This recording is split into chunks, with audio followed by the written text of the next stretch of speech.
Bonsoir, bonsoir à tous. Bienvenue sur Académie Nouvelle Vie. Je suis ravie de vous retrouver ce soir. Je suis en compagnie de Iseut Mélan. Bonsoir Iseut. Bonsoir Anne-Laure. Alors ce soir, nous accueillons Iseut Mélan. Iseut, tu es consultante santé bien-être anti-âge. Et puis ce soir, tu vas nous présenter une conférence dont le titre est Alimentation, santé, manger et rajeunissez.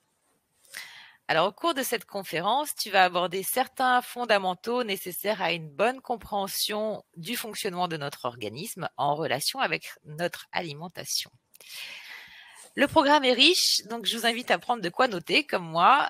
Tu vas aborder notamment l'indice glycémique, l'index insulinique, la glycémie, les hormones, l'insuline, la cortisone, l'hormone de croissance, la mélatonine, la leptine, mais aussi l'équilibre acido-basique, le microbiote intestinal, et puis tu nous parleras également des produits laitiers.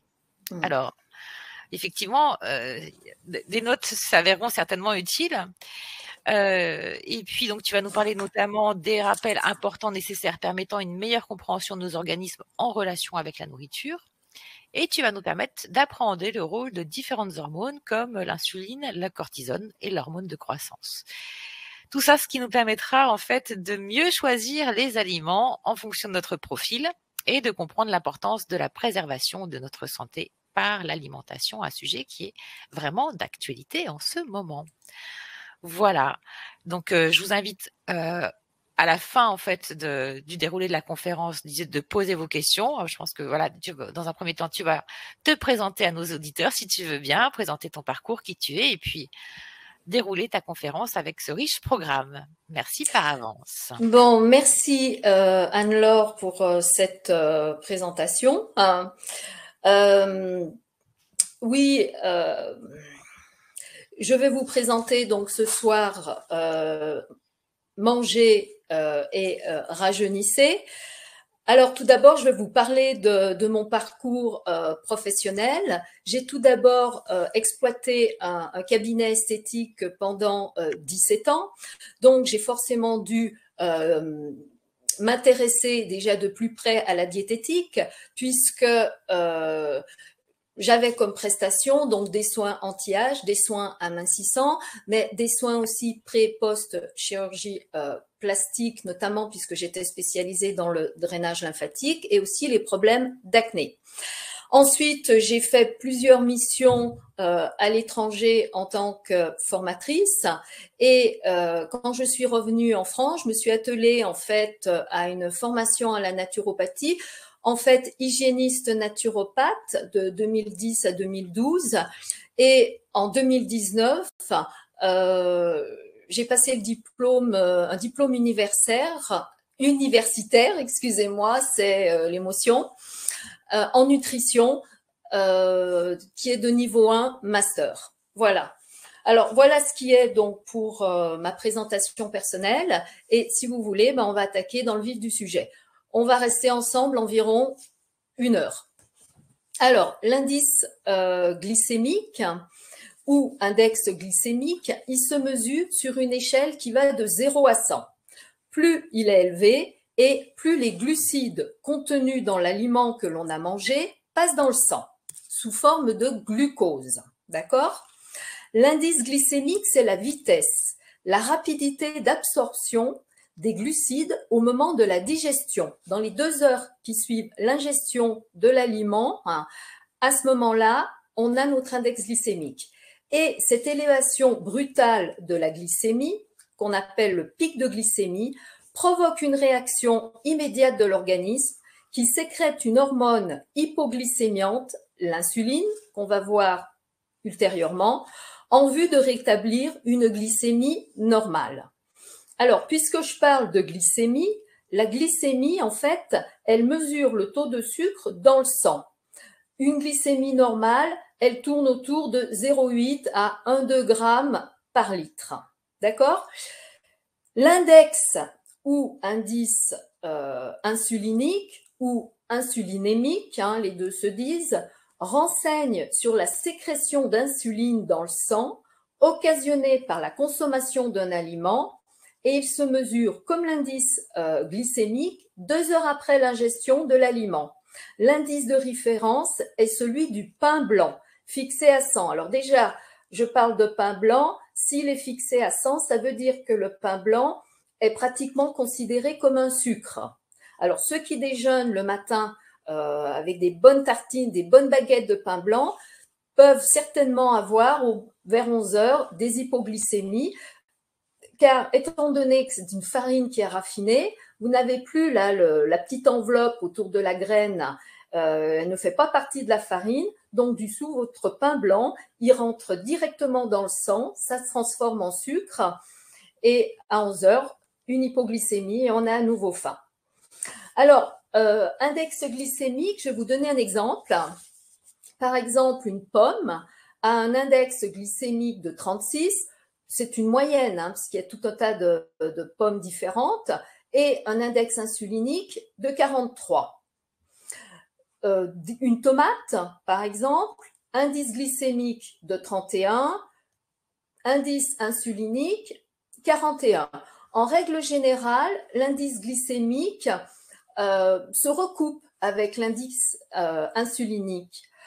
Alors, je vais vous donner un autre exemple. Par exemple, le yaourt, qui a un indice glycémique entre 23 et 30, hein, ça dépend des marques de yaourt, et un indice insulinique à 115, c'est-à-dire l'équivalent d'une barre chocolatée.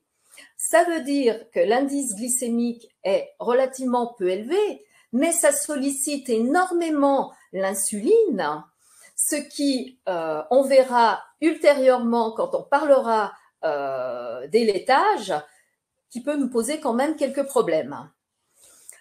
Un indice glycémique en dessous de 55 est dit bas, entre 55 et 70 est dit modéré, et au-dessus de 70 est dit élevé.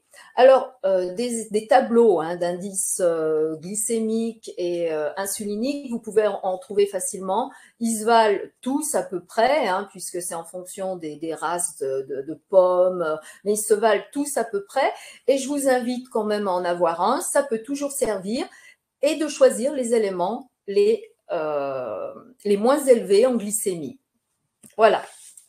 Alors, puisqu'on a parlé d'indice glycémique et d'indice insulinique, on va parler de l'insuline. Dans notre organisme, les glucides qui proviennent de l'alimentation, donc les sucres, les féculents, les glucides, ça peut être aussi les légumineuses, les bonbons, les biscuits, hein, tout ce qui est un peu farineux comme ça, sont convertis en glucose. Le glucose est le carburant principal de nos cellules. Ce glucose, il va dans le sang et quand il est dans le sang, en fait, ça sollicite l'insuline qui vient faire du ménage. Donc, cette insuline, elle vient, oulalalala, il y a trop de sucre dans le sang, hop, on fait le ménage pour retrouver une glycémie normale entre 0,8 et 1,2 grammes par litre, comme on l'a dit précédemment. D'accord ? Le souci, si par exemple, ce glucose, ce glucose, ce que j'ai oublié de dire, c'est que l'insuline, donc, elle le met dans les cellules et notamment au niveau des cellules du foie et des cellules musculaires. Alors, une fois que c'est dans le foie et dans les muscles, on appelle ça le glycogène. D'accord ? Voilà. Mais si vos réserves sont pleines déjà de glucose, de glycogène au niveau du foie et au niveau des muscles, l'insuline, elle revient et elle va transformer votre glucose en graisse. Et c'est comme ça qu'on grossit. D'accord ? Allez, on passe au cortisol. Alors, je vais vous parler du cortisol par rapport au stress. Alors, le cortisol régule lui aussi la glycémie, entre autres, hein, car souvent les hormones, elles ont plusieurs rôles. Le cortisol est sécrété donc par les surrénales, comme l'adrénaline et la noradrénaline. Un exemple. Pour moi, il y a deux stress. Vous avez le stress aigu et le stress chronique. Ce que j'appelle un stress aigu, c'est un stress rapide. Vous vous promenez, vous voyez un serpent, votre sang ne fait qu'un tour. Qu'est-ce qui se passe?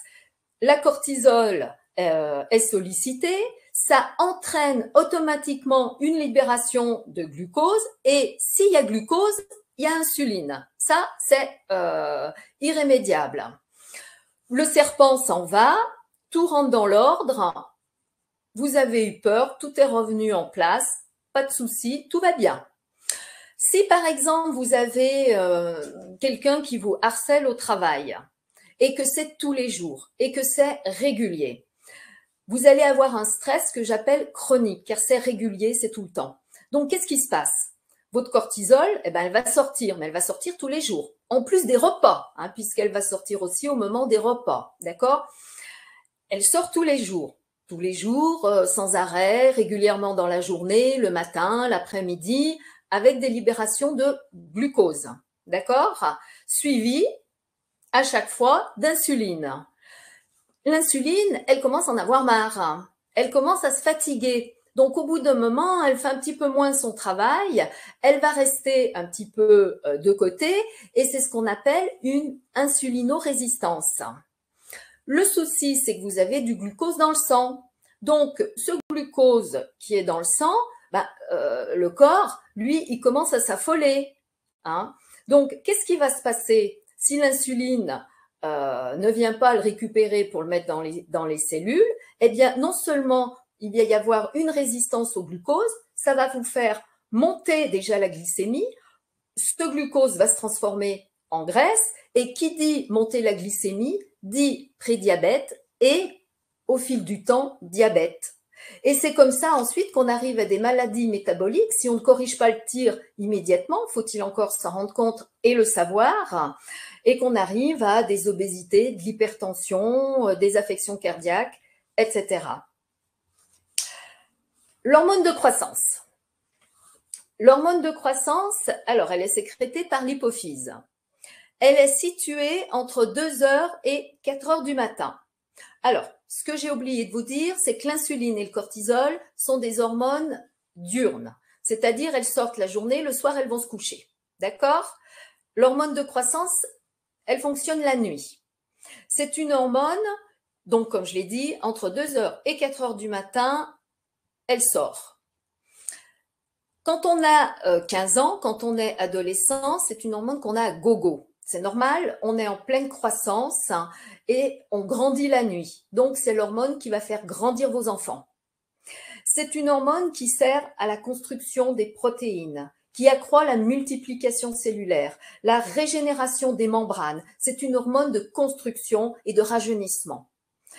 Alors, je vais vous donner un exemple. Si vous mangez une pizza le soir, hein, cet exemple de pizza, quand on a 15 ans, bon, c'est pas très grave parce que la pâte de la pizza, hein, qui va donc se transformer en glucose, va solliciter l'insuline. Mais l'insuline, elle est allée se coucher. Donc, vous allez forcer l'insuline à sortir de son lit pour venir traiter ce sucre. Donc, quand on a 15 ans, c'est pas un souci, puisqu'on est en pleine croissance. La pizza, elle va passer comme si rien n'était. Mais à 50 ans, peut-être même avant, peut-être même, et après, bien sûr, l'hormone de croissance, on en a moins en moins, on grandit plus. Donc, qu'est-ce qui se passe? Eh bien, du coup, comme vous forcez votre insuline, vous allez inhiber votre hormone de croissance. Donc, non seulement vous forcez l'insuline pour travailler la nuit, hein, mais en plus, du coup, votre hormone de croissance, elle ne va pas pouvoir sortir et faire son boulot. Alors, non seulement il y a ce problème-là, mais il y a aussi un autre problème.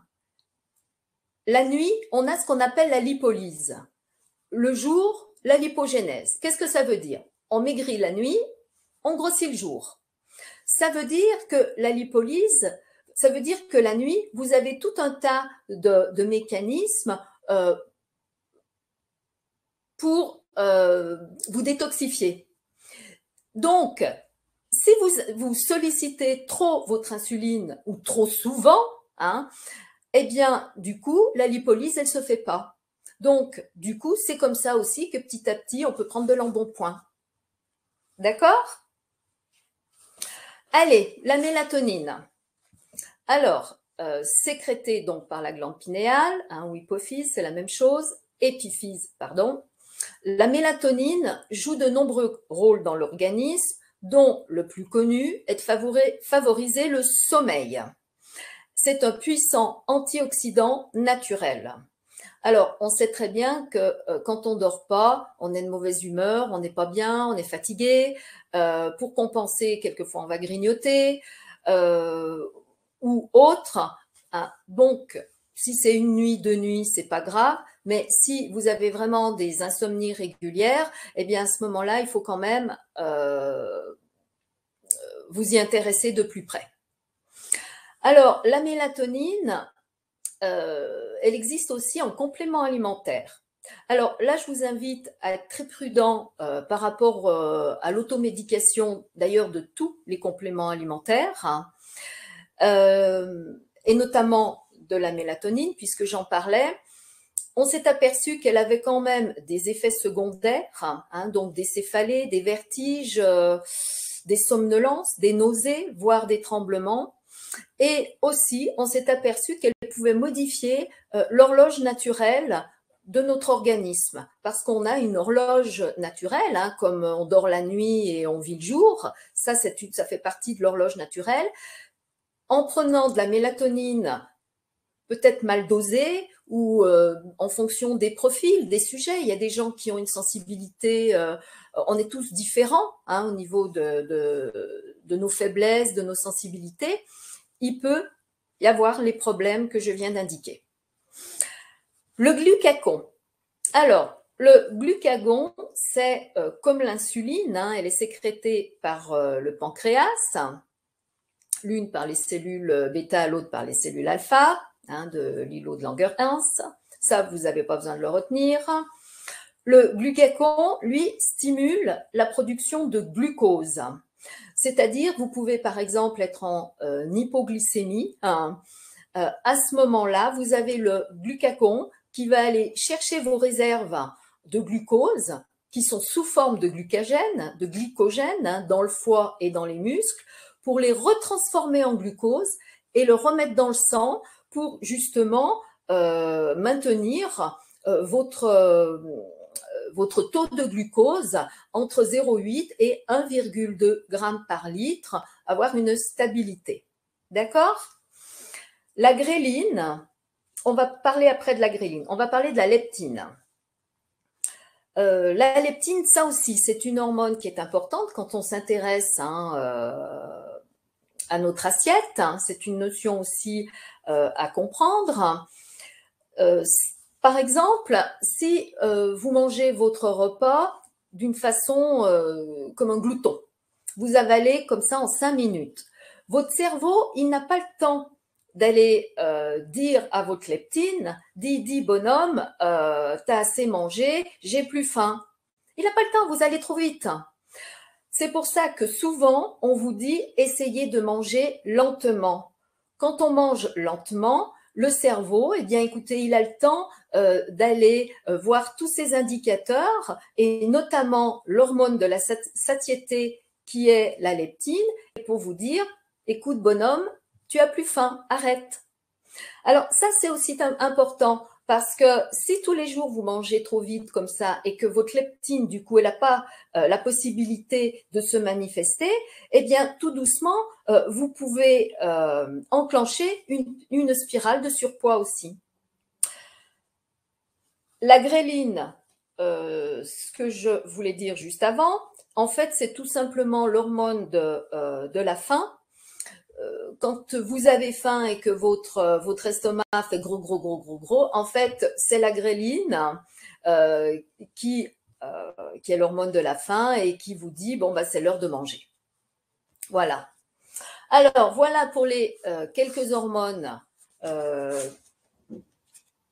que je voulais vous expliquer, qui sont importantes. Encore une fois, je me répète, mais c'est volontaire, quand on s'intéresse donc à l'alimentation et à son assiette. On va parler de l'équilibre acido-basique. Alors ça, c'est comment dirais-je, un équilibre physiologique que je trouve très important. On en parle, à mon avis, pas encore suffisamment, mais je pense que ça va aller crescendo. On a un pH neutre qui est 7.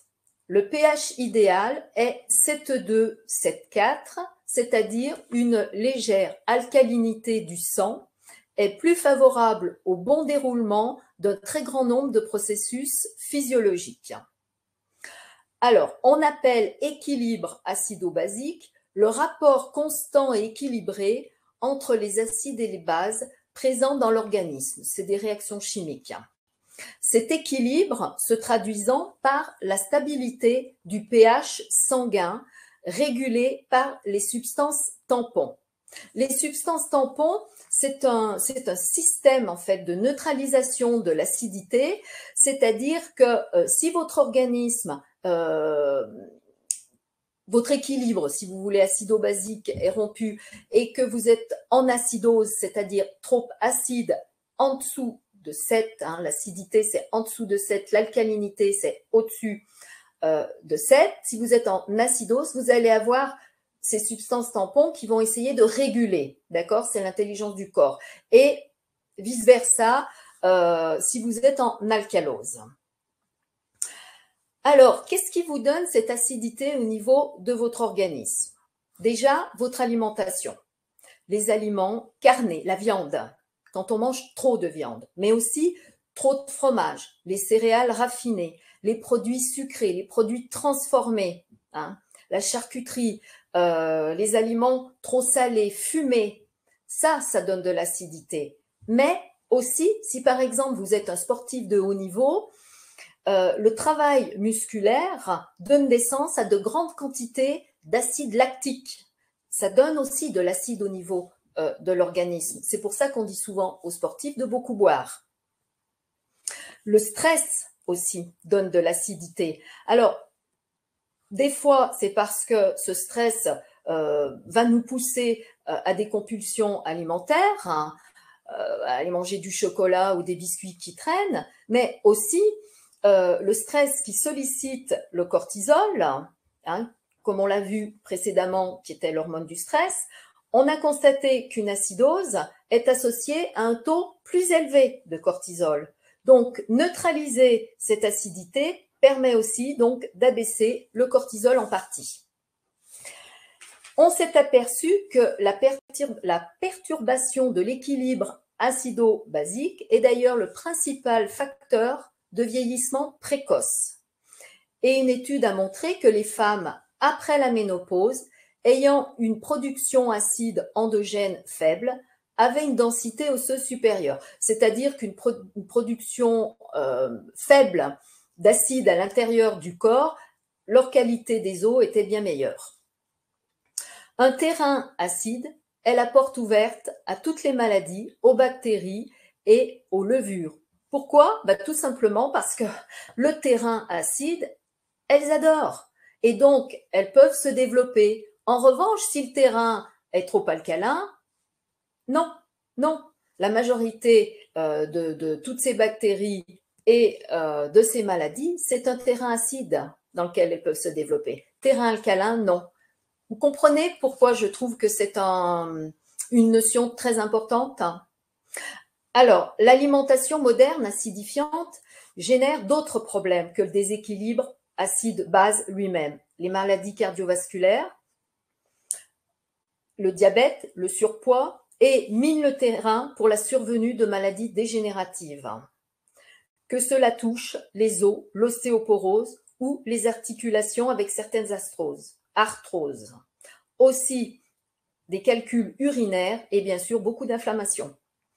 Lorsque le système tampon, on a parlé, hein, le système de neutralisation de l'acidité est débordé, parce que c'est tous les jours que vous mangez beaucoup de choses comme ça, de cette alimentation acidifiante, il va trouver une parade. Sa parade, c'est l'os, le réservoir des minéraux. Il va aller donc chercher les minéraux dans les os, et qu'est-ce qui va se passer? Vous allez vous déminéraliser et vous allez tout droit vers une ostéoporose. Donc, là encore, vous comprenez donc l'importance d'un équilibre acido-basique juste. Alors, qu'est-ce qu'il faut faire pour aller contre justement cette acidité? Pour contrebalancer cet excès, il faut bien sûr du potassium, du magnésium et des bicarbonates. Tout ça, on le trouve dans les fruits et les légumes. Alors, il y a aussi une petite notion là que je veux dire. Quand je parle d'acidité, c'est pas l'acidité d'un citron, hein, c'est vraiment une acidité, c'est chimique. Voilà, ce n'est pas du tout l'acidité d'un citron.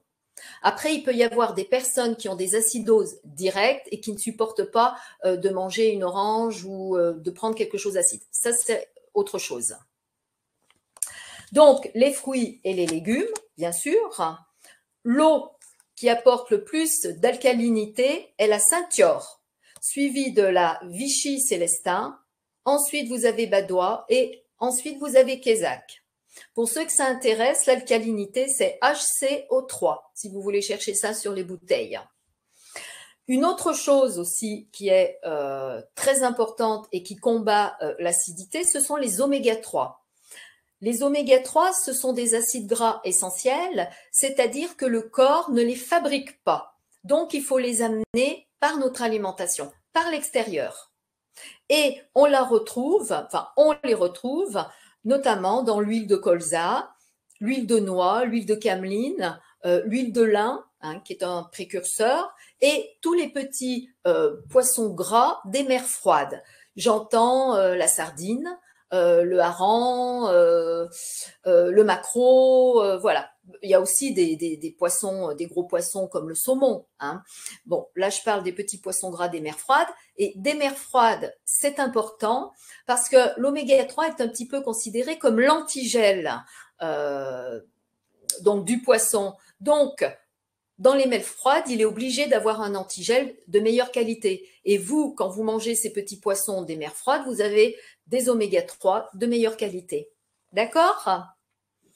Voilà ce qui est dit donc sur l'équilibre acido-basique. Le microbiote. Alors, il y a quelques questions dans le chat, mais juste pour redire ce qu'on a dit en début de conférence, à moins que tu aies changé d'avis et que tu veuilles. Ça dépend, allez-y, ce que c'est comme question. Donc, voilà. Donc, Lise qui dit comment alcaliniser un terrain acide. Je n'ai pas compris, pardon. Comment alcaliniser un terrain acide, demande Lise. Oui. Véronique qui dit diagnostic d'une maladie de Lyme, forme chronique. J'ai beaucoup travaillé le terrain d'alimentation. Celle-ci est essentiellement basique. Pour autant, toujours problème d'inflammation et de terrain acide malgré l'alimentation, hygiène de vie très stricte. Comment expliquer? Y a-t-il d'autres choses que l'alimentation à l'acidité? Enfin, j'imagine que c'est lié à l'acidité. Voilà.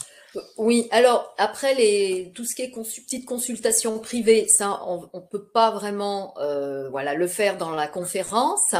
Alors pour répondre déjà à la première question, Lise, voilà, pour contrebalancer cet excès d'acidité, donc c'est ce que j'expliquais, des fruits et des légumes. Beaucoup de fruits et de légumes. Par exemple, je pense à l'orange, le citron, le pamplemousse, l'oseille et les épinards qui ont un goût acide. Eh ben, ça, ce sont des aliments qui sont alcalins pour l'organisme. Mais dans tous les fruits et les légumes, on retrouve quand même des choses qui combattent cette acidité. D'accord? Les oméga 3 combattent cette acidité. L'eau Saint-Thior combat cette acidité. Et puis, moi, je donne aussi une cure. Je peux en parler maintenant, je voulais le dire tout à l'heure, mais puisque la question est posée, le vinaigre de cidre. Le vinaigre de cidre bio non pasteurisé aide beaucoup à alcaliniser l'organisme.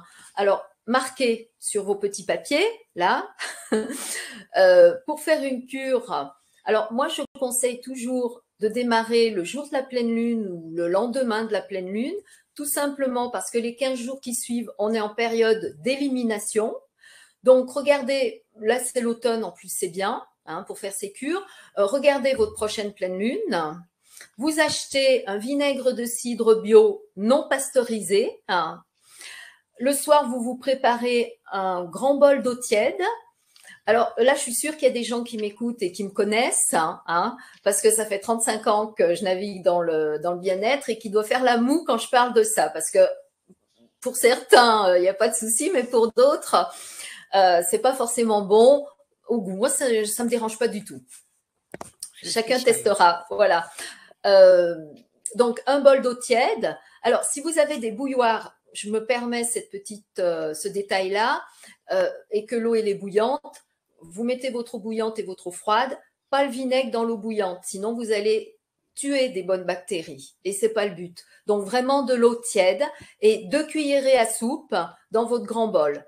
Et vous le faites pendant 15 jours et vous prenez ça le soir à la place d'une infusion, à la place de la tisane. Alors, c'est noté. Hein. Moi, j'ai noté, on sera tous à l'apéro ensemble, 20 octobre. Notez sur vos agendas, je ferai de Chine à votre santé avec. Pour l'apéro, je donnerai autre chose. Pour l'apéro, je donnerai autre chose. Alors, encore une chose, comme c'est quand même acide au goût, vous pouvez le prendre avec une paille. Comme ça, ça évite, si vous voulez, que l'acidité attaque l'émail des dents. Voilà. Moi, je le fais avec une paille. Et les muqueuses aussi, hein. Les muqueuses, les lèvres, etc. Non, c'est quand même, c'est assez. Non, ça va parce que si c'est bien dilué, non, c'est bien. Normalement, c'est bien dilué. Ah ben, le but c'est pas non plus de vous brûler l'œsophage et l'estomac. Alors, les personnes qui ont des acidoses directes, bien sûr, vous ne le faites pas. Hein, ça, vous ne le faites pas parce que vous n'allez pas le supporter.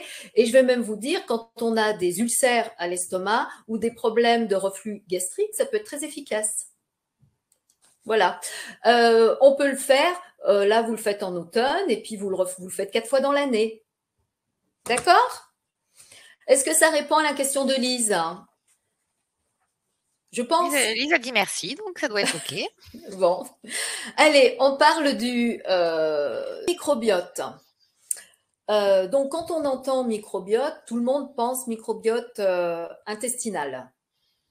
Alors, il existe plusieurs microbiotes, qu'ils soient vaginal, cutané, buccal et intestinal. C'est ce qu'on appelait à mon époque, en fait, la flore intestinale. Voilà, c'est devenu le microbiote. C'est peut-être un mot plus à la mode. C'est pareil. Le microbiote correspond à l'ensemble des micro-organismes peuplant un microbiome. Un microbiome, c'est sa maison. C'est un environnement, une niche, une aire de vie. C'est la maison donc du microbiote. Et donc, a priori, là, c'est l'intestin. 100 000 milliards de micro-organismes peuplent l'intestin, soit environ 1 millier d'espèces bactériennes différentes pour un poids total d'environ 2 kilos.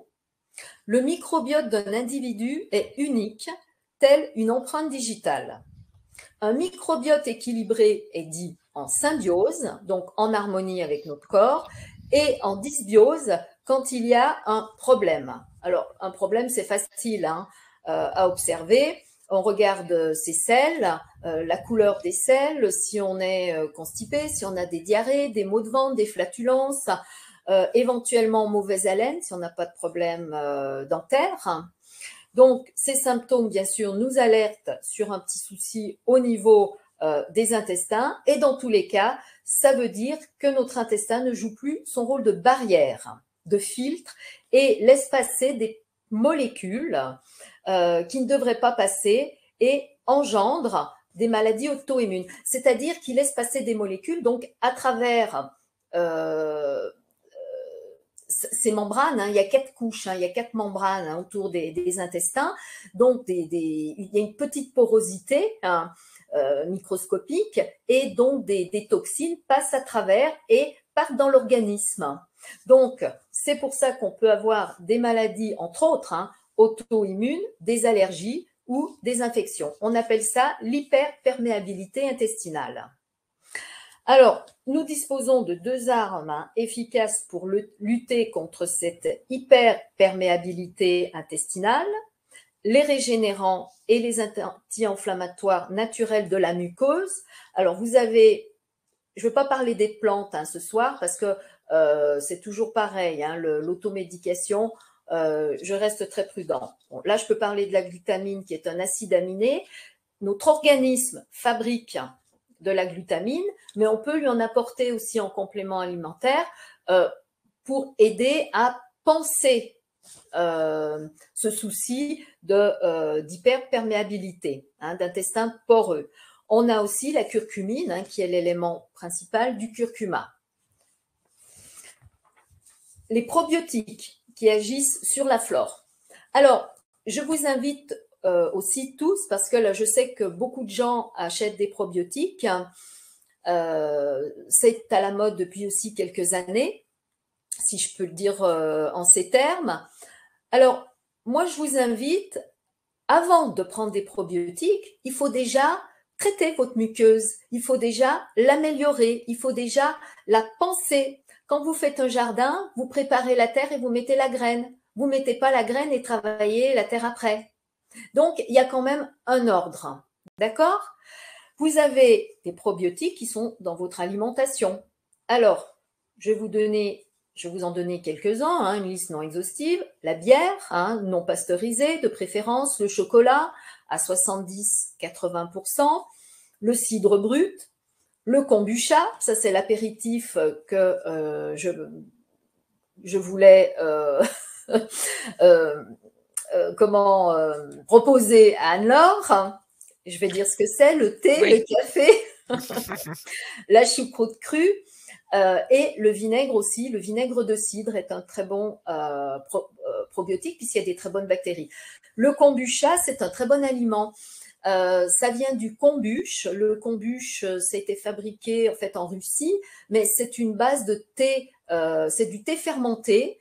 Alors maintenant, il en existe toutes sortes, j'en ai vu aux fruits, au thé vert aussi, mais l'original, c'est du thé noir fermenté.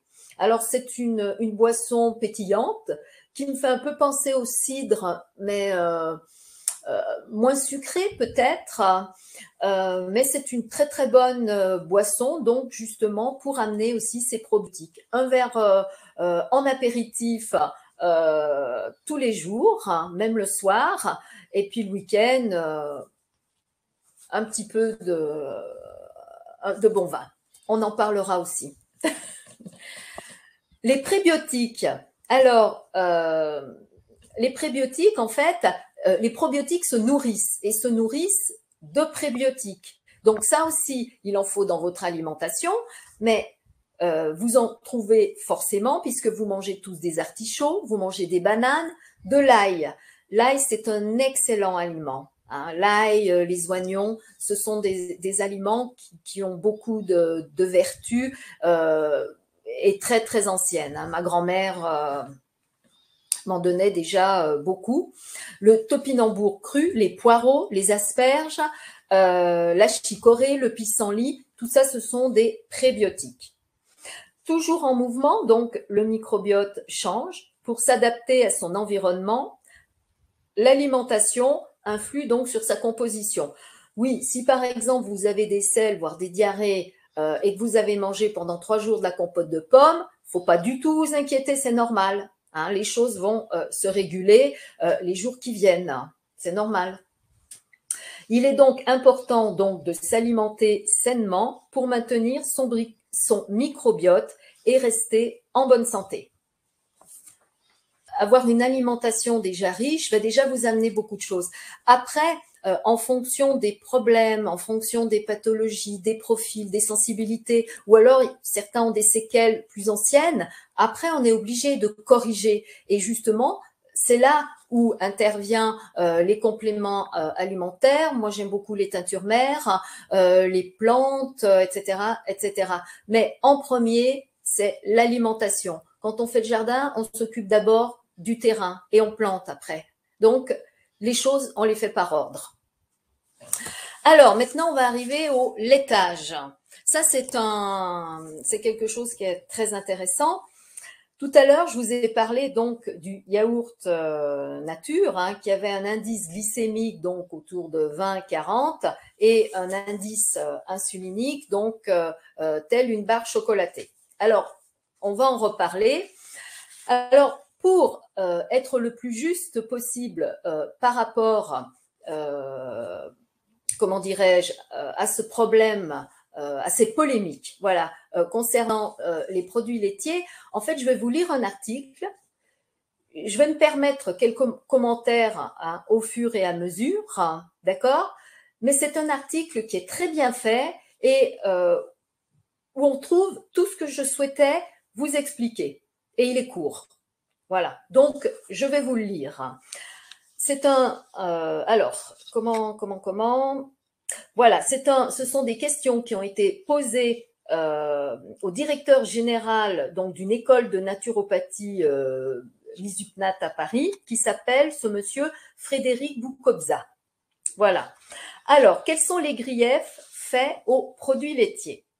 Le problème du lait a très bien été décrit par Thierry Soucard dans Lait, mensonges et propagande, dans le rapport Campbell de l'Université de Cornell aux États-Unis, hein, et plus récemment dans les prises de position courageuses du professeur Henri Joyeux, à commencer par le paradoxe du calcium que l'Organisation mondiale de la santé a elle-même reconnu en 2002, avec nos fameux 3 produits laitiers conseillés, soit 1200 mg de calcium par jour, nos mamies devraient gambader joyeusement et ne jamais être confrontées à cette épidémie de fractures, de col du fémur, vertèbres et poignets. Or, c'est tout le contraire. Les Scandinaves sont parmi les plus grands buveurs de lait de la planète. Or, c'est chez eux que l'on trouve certains taux les plus élevés de diabète et d'ostéoporose. En Afrique et en Asie, où l'on en consomme peu, moins de 300 mg par jour, il y a 5 à 7 fois moins de fractures et très peu d'ostéoporose. Il est pourtant démontré que le calcium joue un rôle dans la santé de nos os. Comment expliquez-vous cet inverse? On a observé la différence entre le calcium ingéré et celui excrété dans les urines. Dans le cas du lait, le calcium rejeté est supérieur à celui ingéré, sans parler de la vitamine D justement essentielle à la fixation du calcium et dont le métabolisme est perturbé par les excès de calcium laitier. Ce n'est pas le cas avec le calcium végétal que l'on trouve par exemple dans les amandes, le persil, les olives vertes, les noix, les figues sèches ou encore avec celui du jaune d'œuf, des crevettes, des sardines fraîches. Ceux-là sont absorbés à 70%. Alors, pour étayer le fait que notre métabolisme est perturbé par cet excès de calcium laitier, je vais juste vous lire 3 lignes que j'ai trouvées dans une revue de 1955. Mon frère m'a ramené des magazines trouvés donc dans le grenier de mes grands-parents, des magazines sur guérir, sur la revue des guérisseurs, des magazines de santé. Donc, je les lis, et j'ai trouvé bien sûr un article sur le lait que je ne vais pas vous lire. De toute façon, on retrouve déjà les mêmes propos. Là, c'est la revue des guérisseurs, juin-juillet de 1955. Je vais juste vous dire 3 phrases. Recommandé aux enfants, le fromage blanc ne doit être consommé qu'avec prudence par les adultes en bonne santé, sous peine de surcharge minérale, donc c'est ce qu'on vient de dire, l'excès de calcium, et d'engraissement dangereux. Et l'histoire de l'engraissement dangereux, c'est l'histoire de cette insuline énorme, ce pic insulinique que sollicitent justement les yaourts, le fromage blanc, les faisselles. Éventuellement, ça serait ce pic insulinique serait sollicité en fait par le petit lait, c'est ce qu'on appelle le lactosérum. Il y aurait une protéine qui dite rapide et qui en fait ferait monter comme ça cette insuline. Voilà, et ça se transforme après, en fonction des pathologies, en fonction des personnes, en graisse. Voilà, je voulais quand même vous en faire part parce que ça date quand même de 1955. Donc, encore une fois, voyez, je vous invite à choisir toujours des produits de qualité. Si vous pouvez prendre bio, c'est bien. Et encore, il faut être aussi prudent dans le bio. Vos légumes à des agriculteurs locaux, voilà. Mais essayez de vous diriger vers une alimentation de qualité. Mais qu'en est-il du lait transformé en fromage? Pour passer au stade fromager, le lait subit des traitements thermiques qui ont également une incidence sur notre santé. La pasteurisation et l'homogénéisation. Alors, l'homogénéisation, c'est un procédé qui consiste à casser les molécules de gras qui passent alors dans notre sang. Altère de manière significative sa composition, sa digestibilité et sa disponibilité pour notre organisme. La pasteurisation, qui consiste à chauffer le lait pendant 15 secondes à 75 degrés Celsius, puis ensuite à le refroidir à 4 degrés Celsius, modifie la structure moléculaire du lait et le rend moins digeste, sans détruire, hélas, les facteurs de croissance. Donc, le lait cru vaut mieux que son homologue pasteurisé. Les produits qui ont caillé naturellement, sans élévation de la température au-delà de 40 degrés Celsius, sont à préférer, car moins la molécule de graisse est transformée et plus il reste d'enzymes pour digérer. C'est le principe de la lactofermentation. C'est la caséine traitée qui pose un problème, c'est pas celle qui est prise au pied de la vache. Voilà, même si on a quand même l'hormone de croissance, mais que vous prenez un verre de lait cru au pied de la vache, ça va, voyez. Le fromage de chèvre et de brebis, oui, car les deux éléments qui posent problème, c'est la lactose et la caséine. Voilà, sont en moindre proportion du fait que ce soit des animaux plus petits et plus rustiques.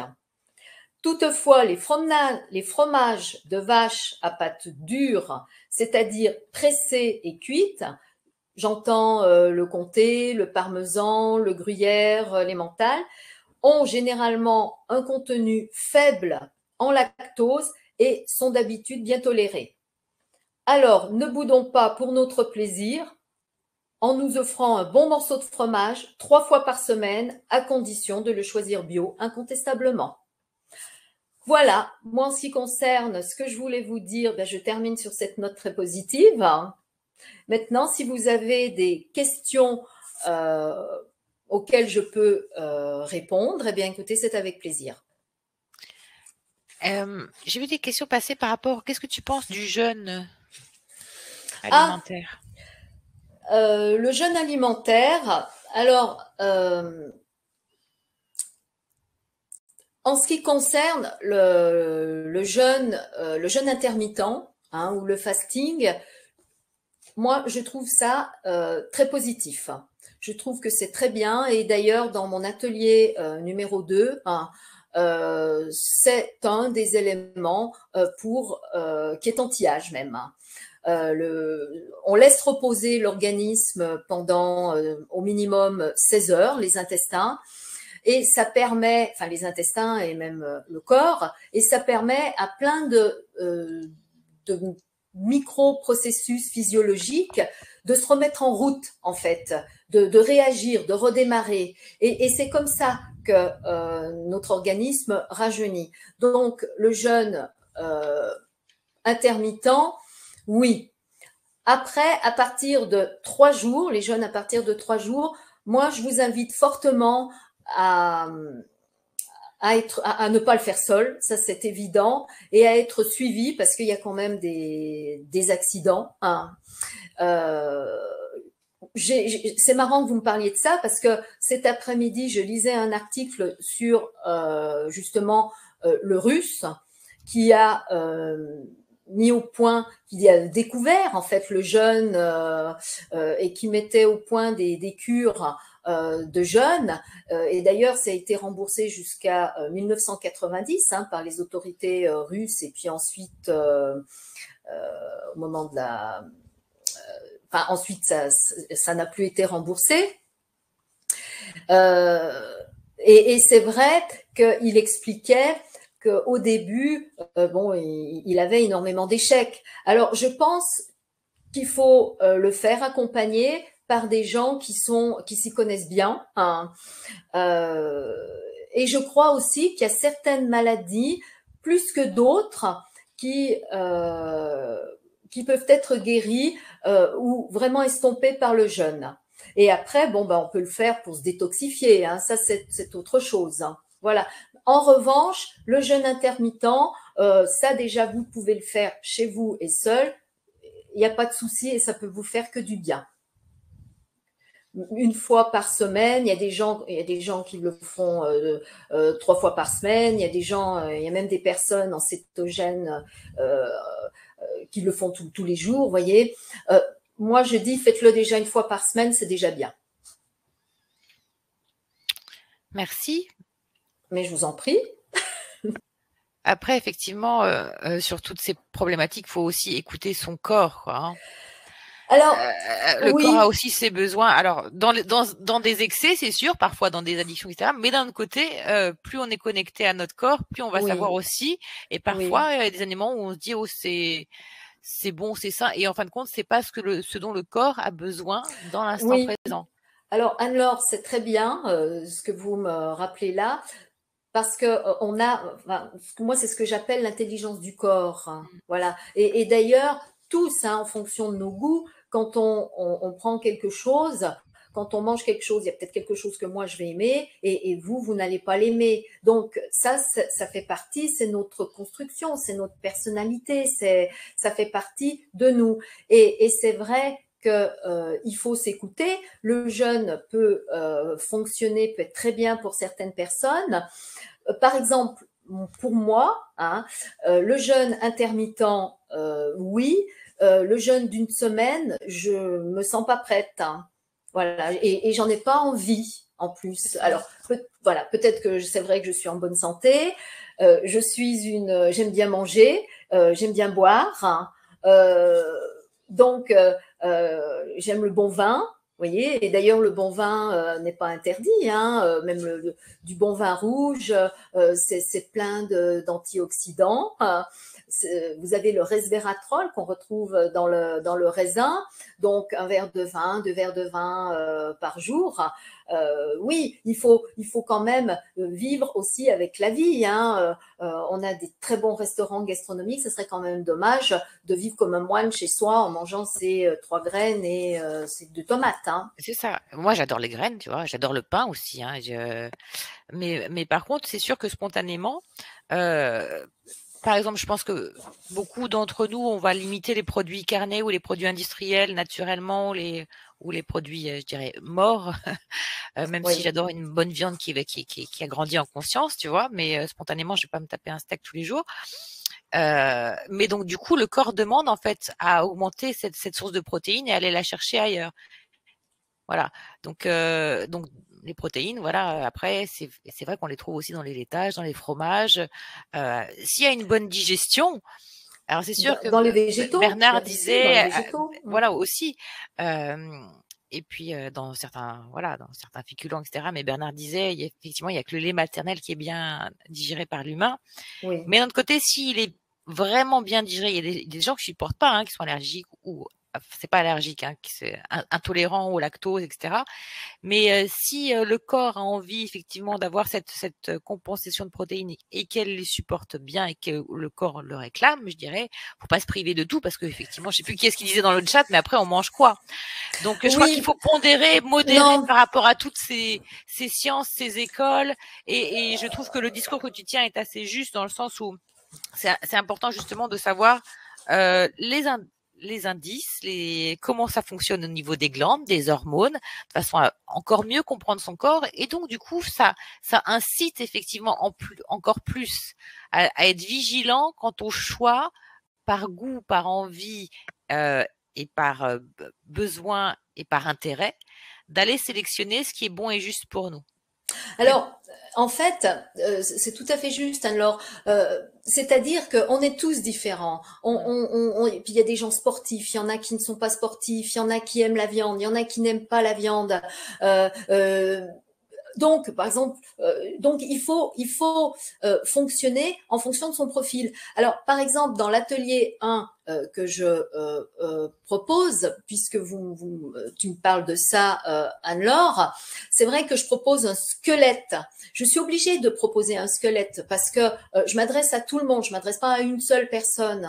Et donc, c'est un squelette et c'est la personne qui, en fonction de tout ce que je vais lui expliquer, pourquoi, par exemple, je vais vous donner un exemple, pourquoi le matin, je conseille des protéines, ben, c'est tout simplement, vous avez un pic de cortisol. Le cortisol est une hormone qui est catabolisante, c'est-à-dire qui dégrade et qui dégrade les protéines. Donc, pour contrebalancer cet effet de dégradation des protéines, on prend des protéines. D'accord? Comme elle va aussi faire du sucre avec des protéines. Donc, on va prendre aussi des glucides. Comme ça, elle prendra moins, comment dirais-je, de nos protéines pour faire du sucre et elle prendra le sucre qu'on lui donne. Donc, si vous voulez, en fait, il y a des raisons, il faut savoir comment ça fonctionne et ensuite, en fonction de notre personnalité, de nos goûts, de notre travail, de notre portion, de notre assiette personnelle, de notre façon de manger, voilà, chacun va élaborer ses menus. Voilà, mais je vais indiquer exactement aussi bien le matin, le midi, le soir et même au goûter, pourquoi tel et tel aliment est recommandé ou sont recommandés. Et puis aussi quelque chose que je vois, que j'ai remarqué depuis des années et je ne suis pas la seule à le vivre dans mes accompagnements, je le vois, c'est-à-dire que on va aussi changer d'alimentation progressivement quand on fait un développement personnel. Enfin, si on est en éveil, si on est ici réunis, il n'y a pas de hasard. Et puis, parfois, on va avoir aussi des rythmes de repas différents. Qui sont pas forcément les rythmes de repas quand on était enfant ou il y a une quinzaine d'années encore où c'était 8h, midi, 19h, etc. Ça va être vraiment, on va être au plus proche aussi des demandes de notre corps, comme des demandes de repos, comme des demandes d'alimentation. Tu peux avoir 2 repas rapprochés parce que ton corps te le réclame. Et puis d'un coup, un envie de jeûne sur quelques heures, ou sur une dizaine d'heures. Et puis à nouveau, et en fin de compte, c'est pas pour ça que tu vas prendre du poids ni perdre du poids. C'est juste que tu as écouté la sensation de satiété juste et la sensation de que je suis bien nourrie, est-ce que cette sensation m'apporte de l'énergie, du dynamisme. Et ça peut être très variable aussi, hein, en fonction de chacun.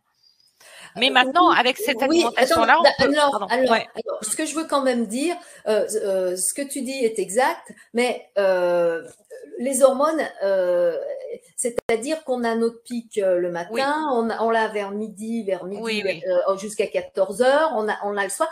Il y a des horaires hein, quand même. Bien sûr, comme les horaires, voilà. Et ces horaires, ils changent pas. En fait, mais voilà. Mais c'est pour ça que plus on est à l'écoute, bon, il y en a, ça sera peut-être vers 14h, d'autres, ça sera vers midi. Mais je veux dire, les hormones, elles ont un rythme, en fait. Tout à fait. Et une chose très importante aussi que je vais dire, c'est pas parce qu'on est travailleur de nuit que ça va s'inverser. Hein. On est travailleurs de nuit, l'insuline et le cortisol vont toujours fonctionner le jour, la mélatonine, l'hormone de croissance vont fonctionner la nuit. Donc, si vous travaillez la nuit et que vous mangez la nuit, forcément, vous allez faire du forcing à votre insuline. Donc, et d'un côté, nos âmes travaillent la nuit aussi, et la mélatonine, comme tu disais, c'est souvent quand on est en jet lag, on prend de la mélatonine parce que c'est ce qui régule les cycles veille-sommeil. Donc c'est vrai que toutes ces connaissances, en fait, elles nous permettent d'ajuster et d'être au plus proche de notre rythme avec ces connaissances-là. Alors, je voulais aussi donner une petite recette de vinaigrette. Hein. Je ne sais pas si c'est le moment, peut-être qu'il y a... Bien sûr, oui. Hein. C'est-à-dire que j'ai fait une conférence qui était assez simple, donc c'est vrai que il n'y a pas forcément des questions par rapport à tout ce que j'ai dit. Hein. Oui, je voulais donner une petite recette de vinaigrette, un petit cadeau. Donc, bio, prenez des produits bio, moutarde naturelle, du vinaigre de cidre bio non pasteurisé, De temps en temps, vous pouvez alterner donc pour votre vinaigrette avec du vinaigre de vin. Un quart d'huile de colza, hein, donc bio première pression à froid. Un tiers, excusez-moi, un tiers. 2 tiers d'huile d'olive, hein, parce que l'huile d'olive est riche en oméga 9. Les oméga 9, donc c'est surtout anti-cholestérol, cardiovasculaire, contre le cardiovasculaire, les améliorations cardiovasculaires. Voilà, j'arrivais plus à retrouver mes mots. Et puis, vous rajoutez des herbes et des épices de toutes sortes, hein, de la coriandre, du persil, tout ce que vous avez envie. Et vous réduisez aussi quand même le sel. Donc, voilà ce que je voulais dire au niveau de la vinaigrette. Au niveau... Est-ce qu'il y avait des questions par rapport à ce que je propose après? Là, je reprendrai les questions après. Je viens de mettre, parce que l'offre ne s'affiche pas comme d'habitude, donc je viens de vous mettre dans le chat le lien pour accéder à l'offre des ateliers d'Iseut dont on va parler maintenant, si tu veux bien. Oui. Alors, ce sont 2 ateliers que tu as nommés, la nutrition chronobiologique ou comment organiser ses repas. Oui. Alors, en fait, j'étais pas obligée, hein, de mettre l'alimentation chronobiologique, mais en fait, c'est un mot qui a été mis en place. Hein. Chronos, c'est le temps, hein. Donc c'est la nutrition en fonction du temps, parce qu'en fait, on a des rythmes naturels. Hein.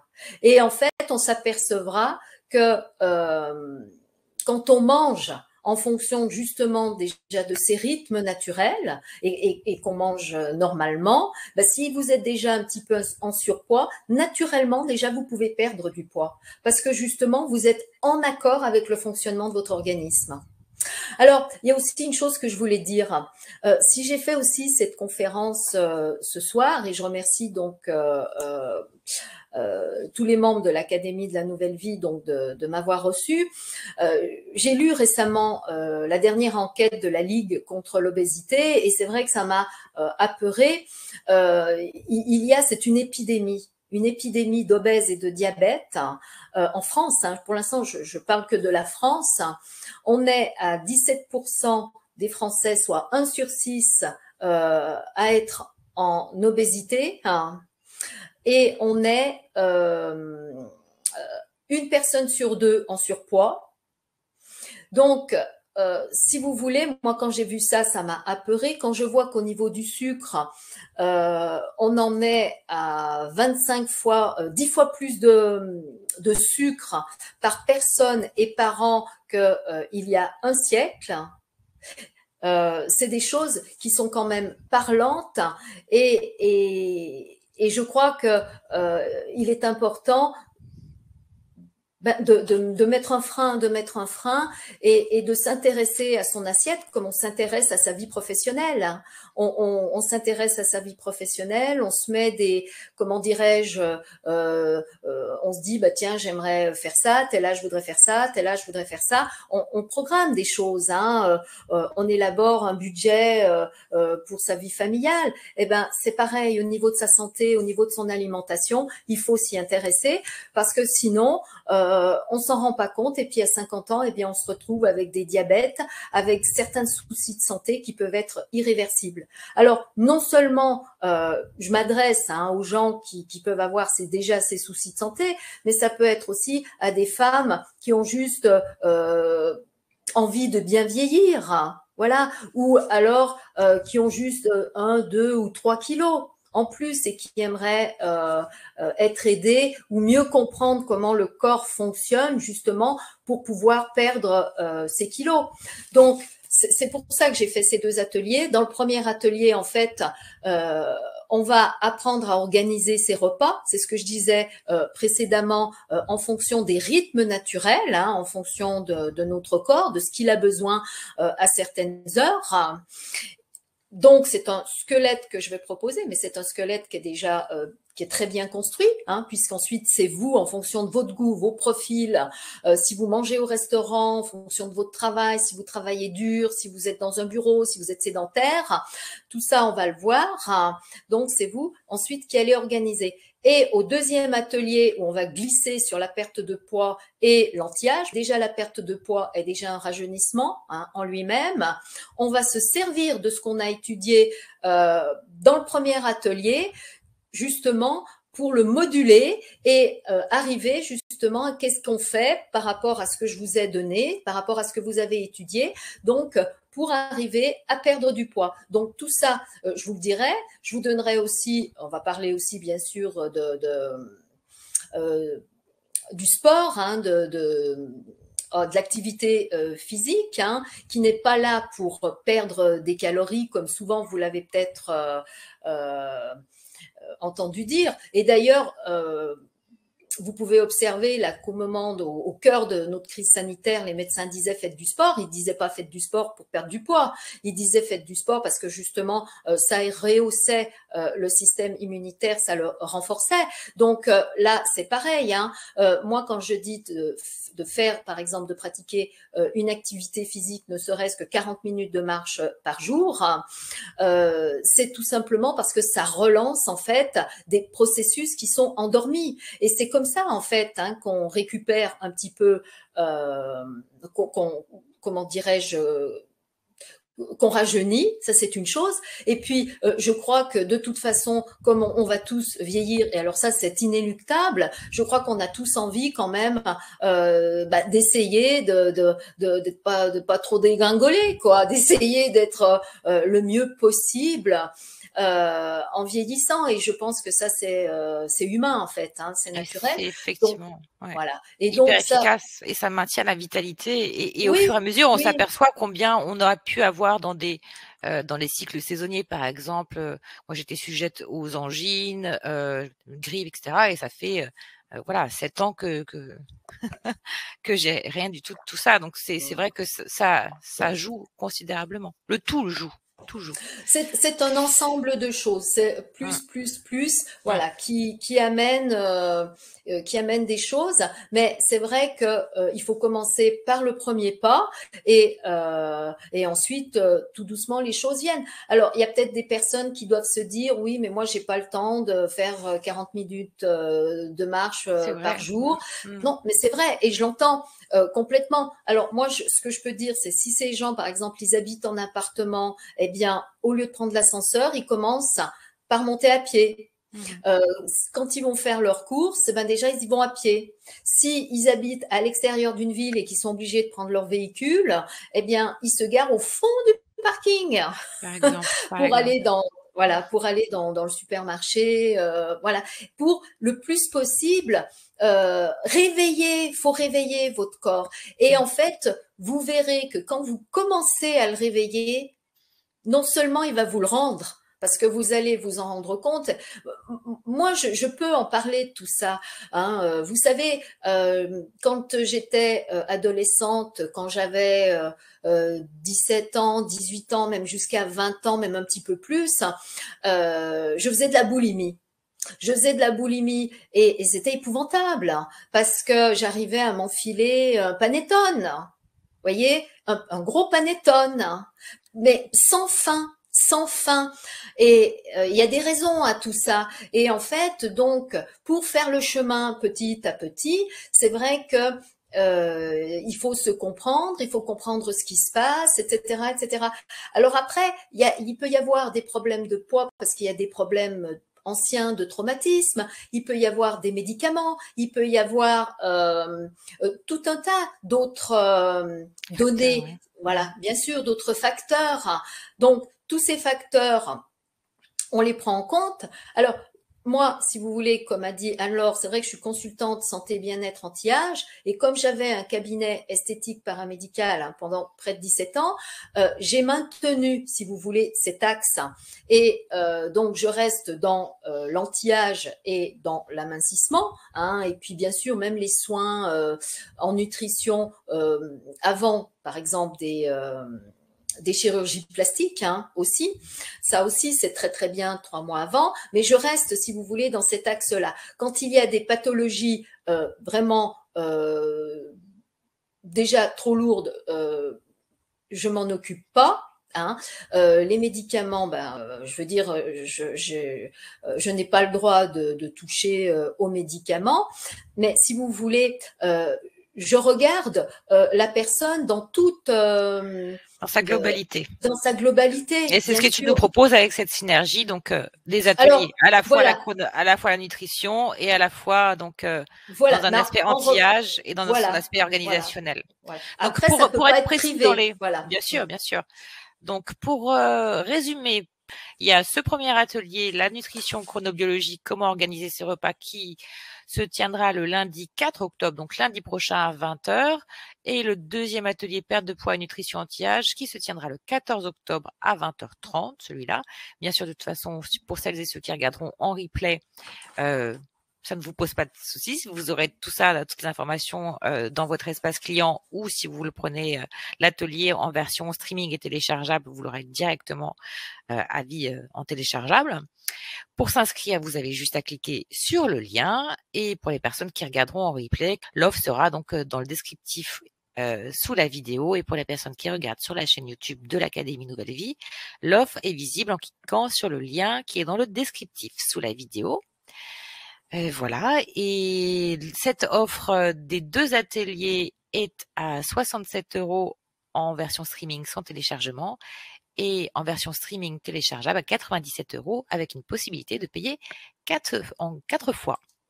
Voilà, et je vous remets le lien à nouveau, comme ça vous avez toutes les informations pour aller beaucoup plus loin avec Iseut, car ça sera, on a vu le riche contenu de ta conférence, j'imagine que les 2 ateliers auront cette même Ah oui, contenance, et ça va être très intéressant, je m'en réjouis par avance. ben oui, Voilà. le but, c'est quand même vraiment d'aider au maximum.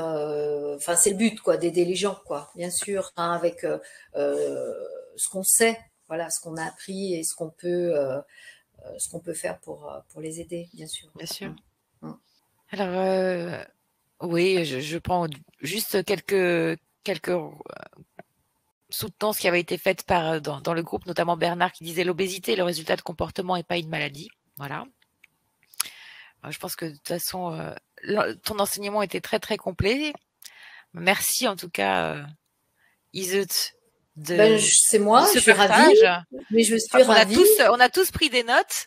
J'espère, hein, mais j'espère que vous n'êtes pas trop ennuyés et que j'ai pu au moins, si je vous ai appris ne serait-ce qu'une seule chose, eh ben écoutez, vous m'envoyez déjà ravi. Oui, oui. Appris et puis réappris, c'est toujours bien de se souvenir. Hein. Tu sais, c'est comme à l'école, Mm. parfois même. C'est bien de. Non, non, c'était très intéressant. Merci à toi. Et puis, merci à vous tous de votre présence. Merci aussi de vos interactions. Véronique, il est super instructif. Merci beaucoup. Ah ben ravi, merci Voilà. Véronique. Voilà. Et c'était vraiment très intéressant. On vous retrouve très bientôt. Lundi prochain, déjà, pour le premier atelier. Ça va venir Oui, vite. Voilà. j'espère. Oui. Je vous souhaite une belle semaine à tous. J'ai encore des compliments et des remerciements de Janine qui dit merci pour ses partages. Merci, Geneviève, merci. Voilà. merci, Merci Iseut de Lise. Voilà. merci.